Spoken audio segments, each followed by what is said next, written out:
everywhere. Within the bubble? Everywhere. Everywhere. Yes, in other words, you tap into whatever you're the vibration of wherever you are because everything is here and now. Therefore, what you're calling the morphogenic field is simply a projection of consciousness that makes it seem like it occupies space and time, but that's an illusion. It's all here and now. So, in a sense, holographically, you can tap into anything, anywhere, including belief systems. Okay, I notice we have an internal compass, and whenever I'm in my manifestation flow or my synchronicity flow, I will get a shot of bliss. My hair stands up on my arms, energy goes up my spine. Can you Yes. describe it so we can understand this better, internal compass? And Well, there are different ways to understand this concept of an internal compass. What you're describing is the vibrational version. In other words, you're sensitive to certain frequencies that when you align with them will create more of a superconductive or even a hyperconductive flow of energy through your neurological system because you are now synchronized and harmonized with the frequency that is closer to your essential core frequency. The idea of a physiological orientational compass within you is the product of the magnetite that exists in your sinus cavities that orients you to the magnetic field of the earth. I think I have one more question is, in terms of how the energy is flowing from the sun into the earth, is it coming in clockwise from the North Pole? Is it out the South Pole? Yes. And the Well, returning wait a minute. One moment. One moment. One moment. No, the opposite of what you said. counterclockwise from the north down, and then clockwise out the south. Yes.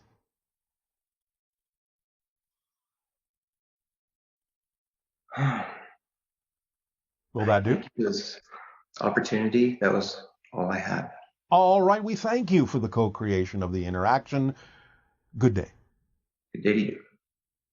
Hello, Bashar. Is there anything substantial about existence or the universe that you don't know? Do you still have questions? And you once mentioned that the universe is slightly positively charged. What is behind that charge? What causes it? And can it be called love? Thank you. Love is the vibration of existence itself. The idea of the positive and negative charge and the slightly positive bend to existence is because of the third position of neutrality. The third position in the middle of positive and negative is neutral, and that is the balance point that still allows for the awareness that you are free to choose what you prefer. The very ability to be free to choose what you prefer, if you want to put it in these terms, is slightly positive. That's why it's bent slightly in the positive direction. But of course there are things we don't know. So, like you, we don't know what we don't know until we discover something new that we didn't know. So of course there are still questions.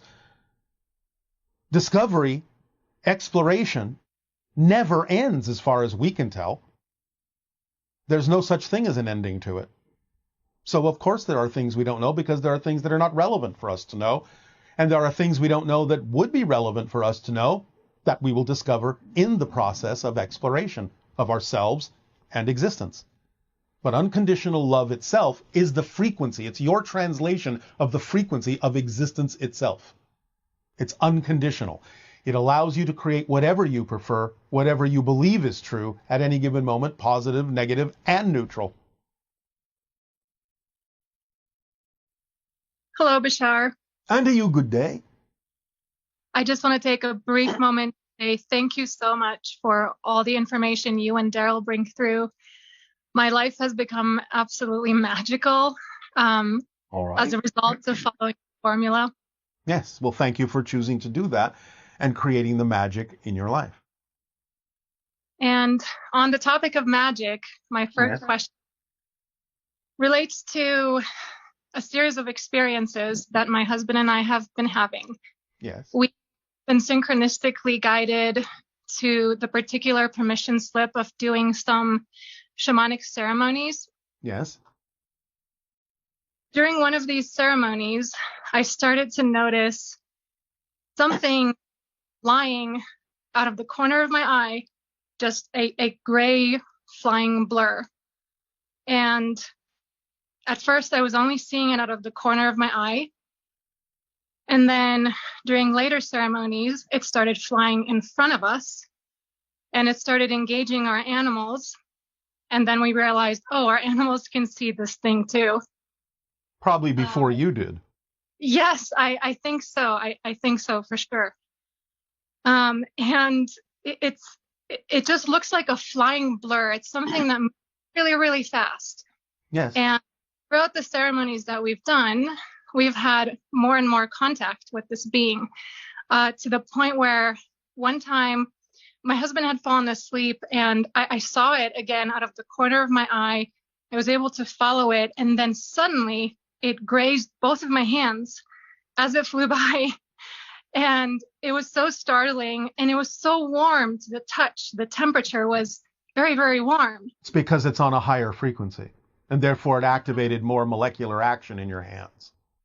Right. And when that happened, I almost couldn't believe that it touched me. And so, as if it could read my mind, it repeated the whole sequence again, grazed my hands again. Yes. And again, it was super warm. It's attempting to instill within you the vibratory level that would allow you to synchronize with it so you can see it more clearly. Right. Yeah, that makes sense. And so occasionally I've had some interesting telepathic impressions from this being. Yes. Once it said something like, I play with the animals all the time. Feel free to join us if you can be in the moment. And this message came with a feeling of mischievous giggle. Yes, well, you're dealing with an elemental. This is part of the idea of the third phase that we mentioned, having to do with the idea of the cryptic and shamanic journey. You are interacting with an elemental consciousness that is attempting to help you understand what frequency you need to rise to in order to match its frequency in order to be able to perceive it more clearly.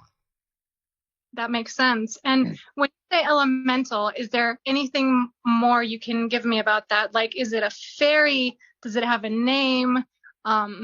It can express itself in a number of different ways. For now, we have to leave it at the process and the experience you are having before we do anything to crystallize or concretize this idea into something a little bit less frequency than what it's already giving you. In other words, we don't want to create a definition or a symbol for you that would actually stop you from exploring the higher frequency. Okay, that makes sense.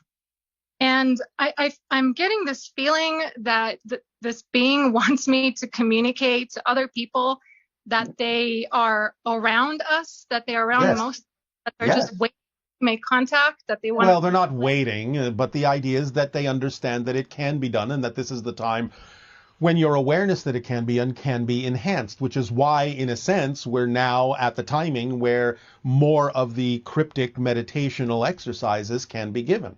Again, it's about perfect timing. So what you're experiencing is your awareness of the timing of why at this particular moment it is the perfect timing to allow people to enhance their ability by going further into the cryptic meditations. Okay. Yeah, that makes sense. That makes I know. sense. And the animals are always seeing them, right?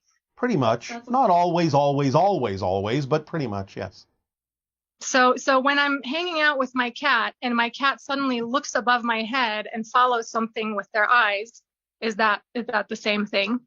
Well, they're seeing something that is on a higher frequency plane. It isn't necessarily all the time what you're dealing with in this conversation, but they may be seeing something else that is invisible to your senses, yes.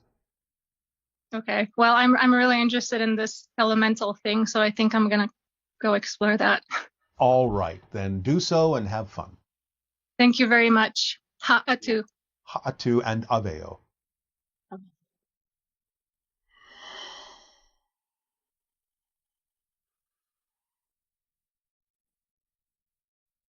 Hi Bashar, I'm Joe from Osaka, Japan. I'd like to ask you about veganism.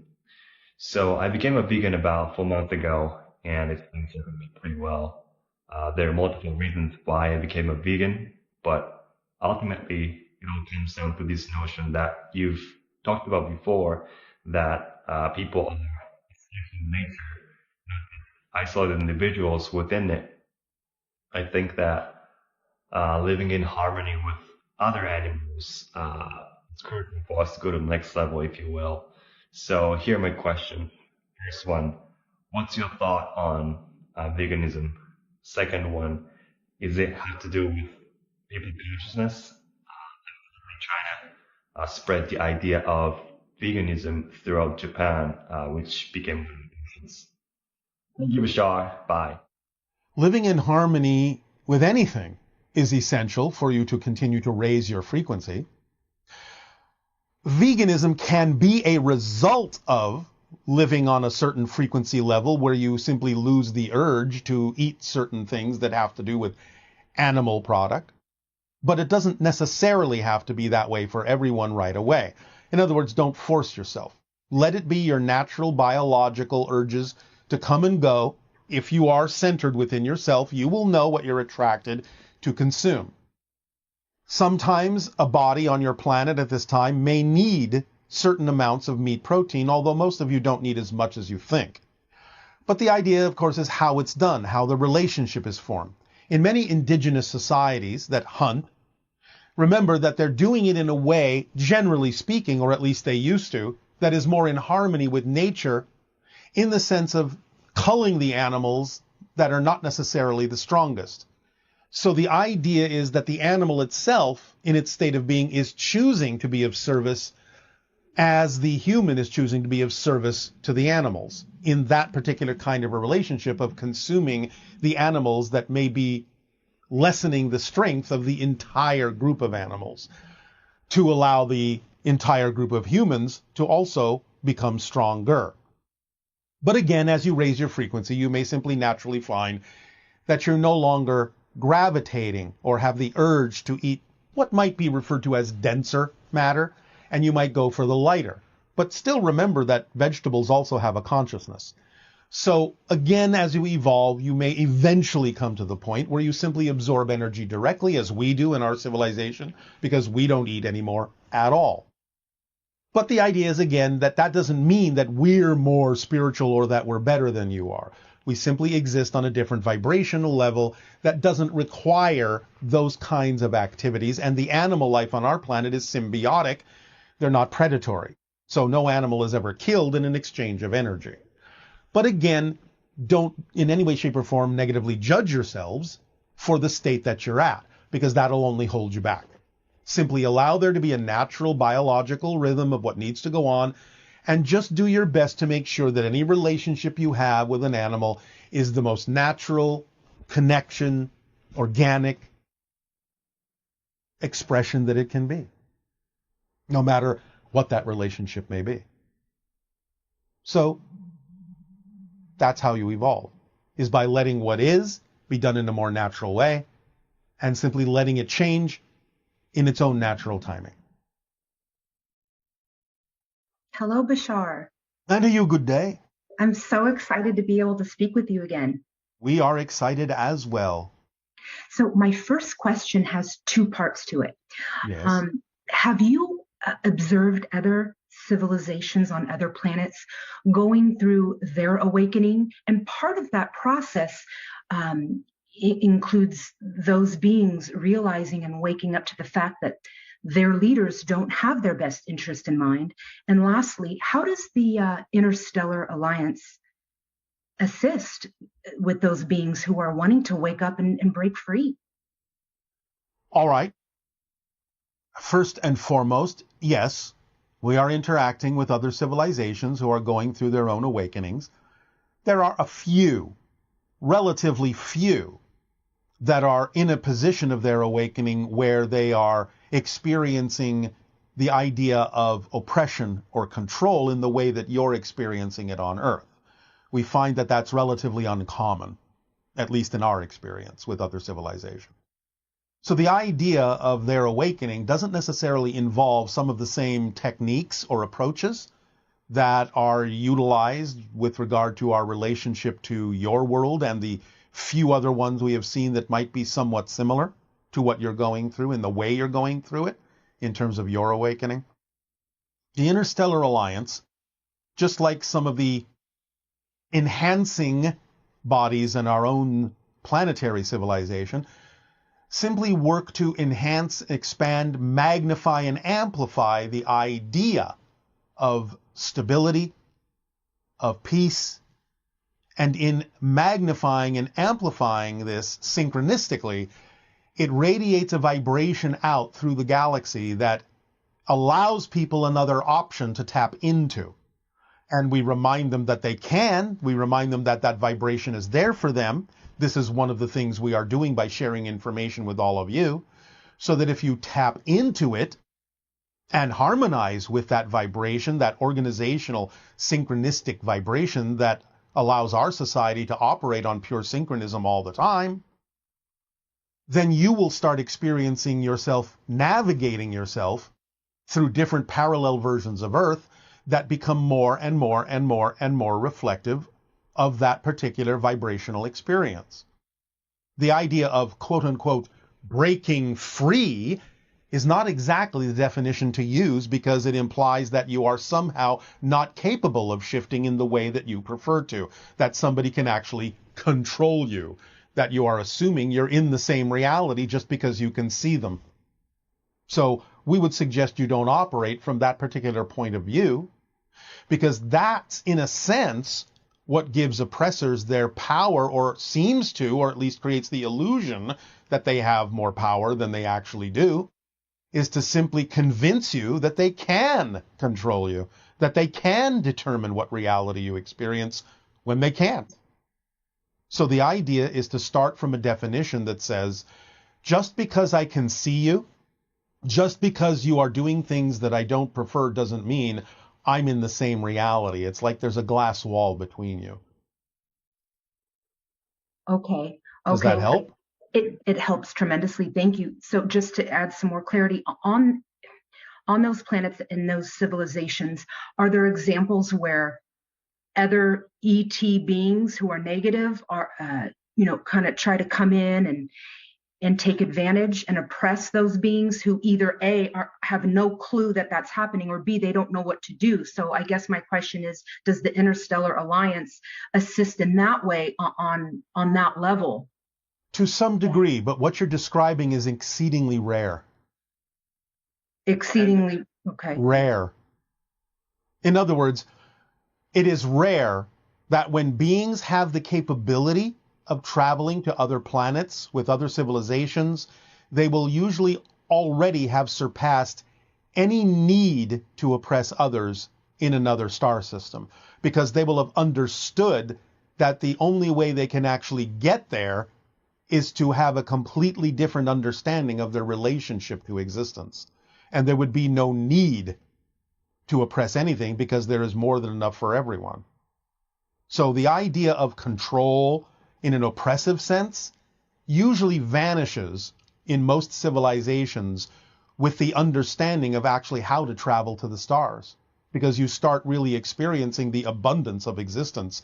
And when you can acquire anything you need without hurting anyone else or yourself in order to acquire it, why would you spend the effort to try and control something when that would be a waste of time?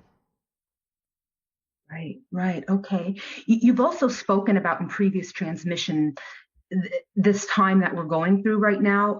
We are transitioning into our golden era that we're supposed to be experiencing in this decade. And you had mentioned that our old systems would be crumbling. However, they are crumbling. They are. It's lovely. And so the new systems are waiting in the wings, ready to come on up and just replace the old ones that are. No. That's a very old-fashioned way of looking at it. They're not waiting in the wings. The idea of new systems must be created actively by people in the here and now.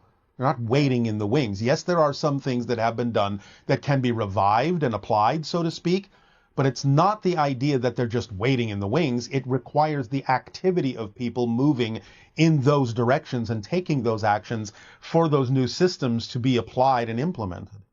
Correct. So would examples of those new systems here on Earth be like Starlink, cryptocurrency, and Elon Musk? Would those be examples of? Some aspects of those things, yes. Other aspects of them, not necessarily. Or some of them may be temporary as links and bridges to get you to something else. Okay. But we're definitely transitioning in and moving into that golden era. Well, some of you are and some of you aren't. Okay. Because again, everyone has the free will to choose, and some people will choose some things that won't necessarily take them in that direction, because you cannot experience what you're not the vibration of. Okay. So, and again, remember, you don't change the world you're on. You're shifting yourself to other versions of Earth that are already reflective, that already exist, that are more reflective of the change you've made within yourself. So it doesn't really matter whether everyone on your planet chooses the same thing. You will experience as if some of them have by shifting to another world, another version of Earth, where there are already versions of them that are more in harmony with that version of Earth. It's not that the people you experienced before have necessarily changed. It's that there are other versions of them that are more like the world you're inhabiting. Thank you, Bashar. I really appreciate this interaction and my unconditional love to you. As do we. Thank you. To you. Good day. Good day. Hello, Bashar. My name is Chad, and I'm from Toronto, Canada. So my question for today is, what advice would you have for someone who is struggling with their gender identity? For example, why would a soul choose to incarnate as a male only to want to transition into a female later in life? Thank you very much, and have a great day. Because on your planet, there's a great deal of denial of all the energies within a soul, within a spirit. And the idea of many people who are going through those kinds of transitions and identity shifts are to act as a reflection and a reminder to all beings that you contain nothing and everything, and that it is important for you to be who you truly are. Hi, dearest Bashar. Good day. Good day. Thank you for being a bright light in my life. Bonjour. It is a passion and a pleasure for us to perceive the bright light in you. Oh, thank you. That's beautiful. I'm Terence, a French music composer playing violin and living in Provence on the south coast of France.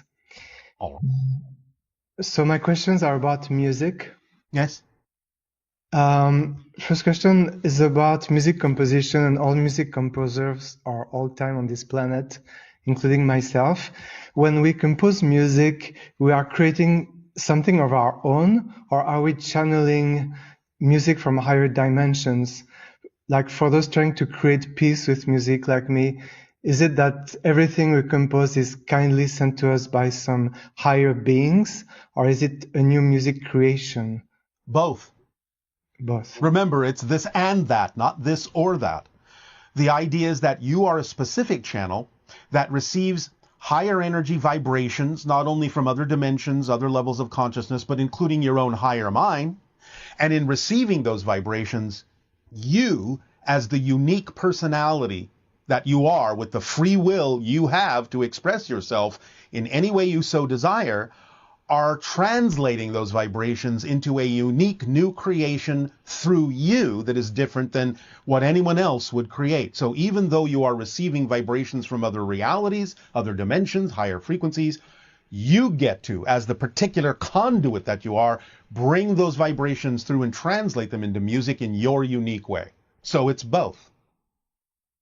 Okay, so I'm receiving vibrations, but I'm not receiving like melodies or chord progressions. You might receive patterns sometimes, but again, remember, it's a step-down process. At the very beginning, from the highest source, They're just vibrational frequencies and patterns of energy. But as they step down through the different levels, by the time they arrive in your higher mind, so to speak, your higher mind might start recognizing what kind of harmonics might be more relevant for the personality that you are and might suggest a difference in the